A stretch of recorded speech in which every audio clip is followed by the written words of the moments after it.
In a historic vote, Brits have opted to leave the European Union. The vote has already resulted in some dramatic news from Prime Minister David Cameron, who says he will step down. Hye-sung starts us off with the result of the EU referendum. Britain has voted to leave the European Union. The official results of Thursday's historic referendum showed leave with 52% to 48% for remain, with all 382 districts reporting. England voted overwhelmingly for Brexit, while London, Scotland, and Northern Ireland backed remain. Soon after the Brexit vote, David Cameron, who called the referendum and led the campaign to remain in the EU, said he would resign as Prime Minister.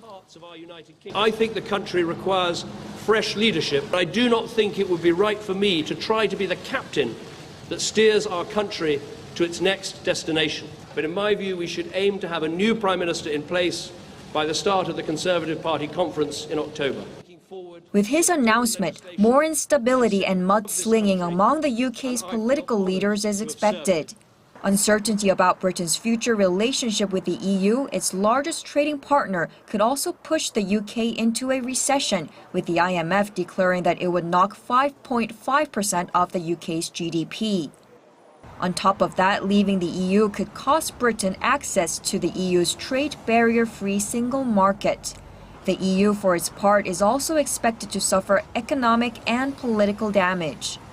But the Brexit vote doesn't mean the UK can leave the EU right away.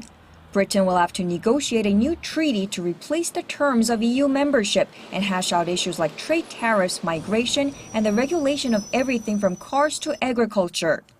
This process could take anywhere between 5 to 7 years, and during that time, more political debates and lengthy renegotiations of trade and diplomatic deals with the EU and other countries are expected. Hye-sung, Arirang News.